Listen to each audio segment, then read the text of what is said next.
Okay, gonna try to do the undercarriage on this thing.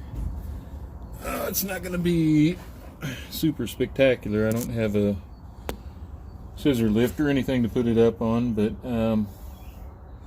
you can okay, come on now, focus. See the motor mounts right there, sway bar linkage.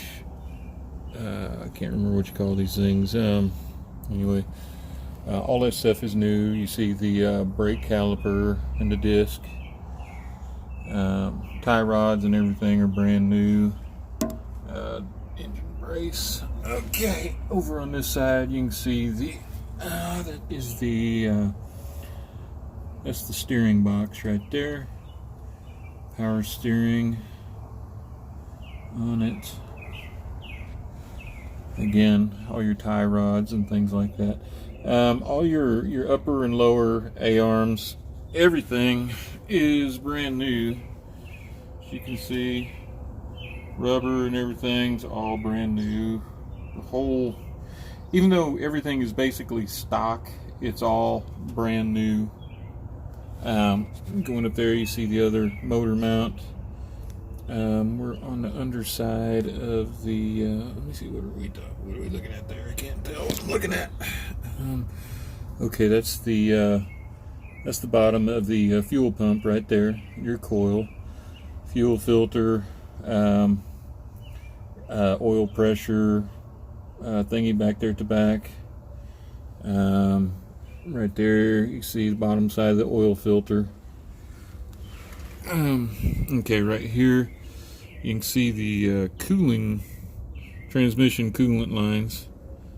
They go into the bottom side of the radiator right here. Again, those are new. I just got reproduction lines. The other ones were pretty jacked that were on it. Radiator's brand new. Bottom side of the compressor for the AC right there. The only thing about this, it's in kind of a goofy location compared to the factory setup. On the factory setup, the alternator was on the bottom side and the AC compressor was up top. With a aftermarket setup like what I've got on here, the compressor is below the alternator. And one thing about it is, you've got to, every so often you'll have to get the belts tightened for the AC, because they'll gradually loosen up. It's kind of a weird setup. It holds good for the most part, but the belts will get loose. You may have to once or twice a year just take it to the shop, have the guys put it up on the rack and tighten everything up. Okay, that's the bottom side of your fan and everything. You see the oil pan, of course, original oil pan. When I dropped this thing off the motor, it had about 2 inches of sludge in the bottom of it. It smelled like sewer or something. It was horrible. I'm gonna hop up. Well, let me see. Let me get underneath it a little bit further. You can see the transmission right there. Had the transmission rebuilt in September 2018. I had some guys do it before. They charged me like $500, and I thought they were doing the whole deal. They did a half-ass job on it, and it just started leaking. I mean, it was pouring transmission fluid, and so and that was after I'd been driving it for a little while.